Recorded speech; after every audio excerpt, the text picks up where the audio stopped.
Praise lord అందరికీ దేవుని నామములో అందరికీ వందనాలు. సంఖ్యాకాండము 31వ అధ్యాయము. మరియు యెహోవా మిద్యానీయులు ఇశ్రాయేలీయులకు చేసిన హింసకు ప్రతిహింస చేయుడి. తరువాత నీవు నీ స్వజనుల యొద్దకు చేర్చబడుదు అని మోషేకు సెలవీయక, మోషే ప్రజలతో, మీలో కొందరు యుద్ధ సన్నద్ధులై మిద్యానీయుల మీదికి పోయి మిద్యానీయులకు యెహోవా విధించిన ప్రతిదండన చేయనట్లు ఇశ్రాయేలీయుల గోత్రములన్నిటిలోనూ ప్రతి గోత్రముల నుండి 1000 మందిని ఆ యుద్ధమునకు పంపవలెననెను. అట్లు గోత్రమొక్కంటికి 1000 మంది చొప్పున ఇశ్రాయేలీయుల సేనల నుండి 12,000 యుద్ధ వీరులు ఏర్పరచబడగా, మోషే వారిని అనగా ప్రతి గోత్రము నుండి 1000 మందిని యాజకుడగు ఎలియాజరు కుమారుడైన ఫినెహాసును పంపెను. అతను చేతిలోని పరిశుద్ధమైన ఉపకరణములను ఊదుటకు బూరలను యుద్ధమునకు పంపెను. యెహోవా మోషేకు ఆజ్ఞాపించినట్లు వారు మిద్యానీయులతో యుద్ధము చేసి మగవారినందరినీ చంపిరి. చంపబడిన ఇతరులుగాక మిద్యాను రాజులను అనగా మిద్యాను 5 రాజులైన ఎవీని, రేకెమును, సూరును, హూరును, రెబను చంపిరి. బేయోరు కుమారుడైన బిలామును ఖడ్గముతో చంపిరి. అప్పుడు ఇశ్రాయేలీయులు మిద్యాను స్త్రీలను వారి చిన్న పిల్లలను చెరపట్టుకొని వారి సమస్త పశువులను వారి గొర్రె మేకలన్నిటినీ వారికి కలిగినది యావత్తును దోచుకొనిరి. మరియు వారి నివాస పట్టణములన్నిటినీ వారి కోటలన్నిటినీ అగ్నిచేత కాల్చివేసిరి. వారు మనుష్యులనేమి పశువులనేమి సమస్తమైన కొల్ల సొమ్మును మిద్యానుల ఆస్తిని యావత్తును తీసుకొనిరి.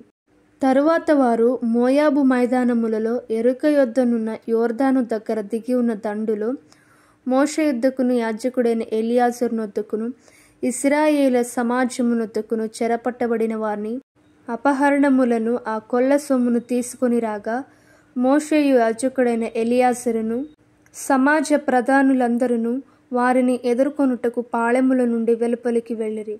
అప్పుడు మోషే యుద్ధసేనల నుండి వచ్చిన సహస్రాధిపతులను శతాధిపతులనకు సేనా నాయకుల మీద కోపపడెను.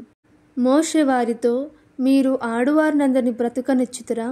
ఇదిగో బిలాము మాటను బట్టి పెయోరు విషయములో ఇశ్రాయేలీయుల చేత యెహోవా మీద తిరుగుబాటు చేయించిన వారు వీరు కారా?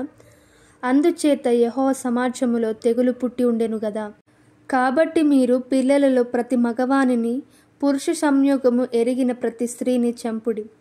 పురుష సంయోగము ఎరుగని ప్రతి ఆడపిల్లను మీ నిమిత్తము బ్రతుకనీయుడి. మీరు 7 దినములు పాళెము వెలుపల ఉండవలెను. మీలో నరుని చంపిన ప్రతివాడును, చంపబడిన నరుని ముట్టిన ప్రతివాడును, మీరును మీరు చెరపట్టిన వారును 3వ దినమున 7వ దినమున మిమ్మును మీరే పవిత్రపరుచుకొనవలెను.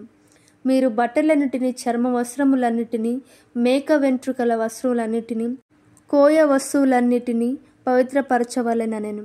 అప్పుడు యాజకుడు ఎలియాజరు యుద్ధమునకు పోయిన సైనికులతో, యెహోవా మోషేకు ఆజ్ఞాపించిన విధి ఏదనగా, మీరు బంగారును, వెండిని, ఇత్తడిని, ఇనుమును, తగరమును, సీసమును అనగా అగ్నిచేత చెడని సమస్త వస్తువులను మాత్రము అగ్నిలో వేసి తీయవలెను. అప్పుడు అవి పవిత్రమగును. అయితే పాపపరిహార జలము చేతను వాటిని పవిత్రపరచవలెను. అగ్నిచేత చెడునట్టి ప్రతి వస్తువును నీళ్లలో వేసి తీయవలెను. 7వ దినమున మీరు మీ బట్టలు ఉతుకుకొని పవిత్రులైన తరువాత పాళెములోనికి రావచ్చుననెను. మరియు యెహోవా మోషేకు ఇలాగు సెలవిచ్చెను, నీవును యాజకుడైన ఎలియాజరును సమాజం యొక్క పితరుల కుటుంబములలో ప్రధానులను మనుష్యులోనేమి పశువులోనేమి చెరపట్టబడిన దోపుడు సొమ్ము మొత్తమును లెక్కించి 2 భాగములుగా చేసి యుద్ధమునకు పూనుకొని సేనగా బయలుదేరిన వారికి సగమును, సర్వ సమాజమునకు సగమును పంచిపెట్టవలెను. మరియు సేనగా బయలుదేరిన యోధుల మీద యెహోవాకు పన్ను కట్టి ఆ మనుష్యులలోను, పశువులలోను, గాడిదలలోను, గొర్రె మేకలలోను 500కు 1 చొప్పున వారి సగములో నుండి తీసుకొని యెహోవాకు ప్రతిష్ఠార్పణముగా యాజకుడైన ఎలియాజరుకు ఇయ్యవలెను. మనుష్యులలోను, పశువులలోను, గాడిదలలోను, గొర్రె మేకలలోను, సమస్త విధముల జంతువులలోను ఏబదింటికి 1 చొప్పున ఇశ్రాయేలీయులు సగముల నుండి తీసుకొని యెహోవా మందిరమును కాపాడు లేవీయులకు ఇయ్యవలెను. యెహోవా మోషేకు ఆజ్ఞాపించినట్లు మోషేయు యాజకుడైన ఎలియాజరును చేసిరి.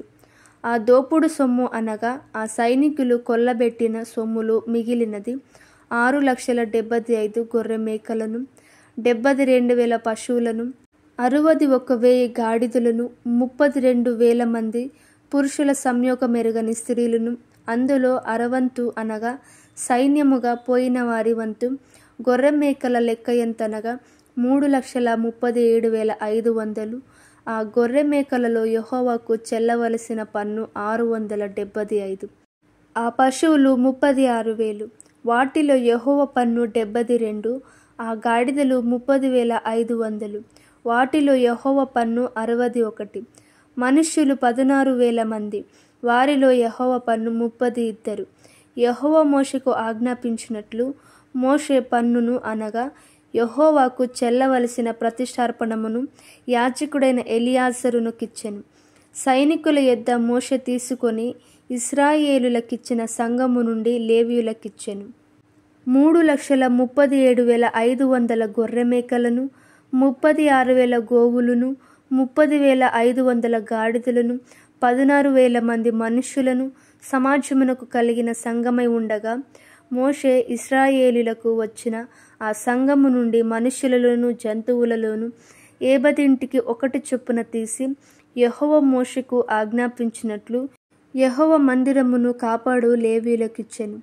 అప్పుడు సేనా సహస్రములు నియామకులు అనగా సహస్రాధిపతులను శతాధిపతులను మోషే యొద్దకు వచ్చి, నీ సేవకులమైన మేము మా చేతి క్రిందనున్న యోధులను లెక్కించి మొత్తము చేసితిమి.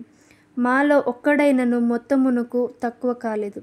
కాబట్టి యెహోవా సన్నిధిని మా నిమిత్తము ప్రాయశ్చిత్తము కలుగునట్లు మేము మాలో ప్రతి మనుషునికి దొరికిన బంగారు నగులను, గొలుసులను, కడియములను, ఉంగురములను, పోగులను, పతకములను యెహోవాకు అర్పణముగా తెచ్చి ఉన్నామని చెప్పగా, మోషేయు యాజకుడైన ఎలియాజరు నగలుగా చేయబడిన ఆ బంగారును వారి యొద్ద తీసుకొనిరి. సహస్రాధిపతులను శతాధిపతులను ప్రతిష్ఠార్పణముగా యెహోవాకు అర్పించిన బంగారమంతయు 16,780 తులములు.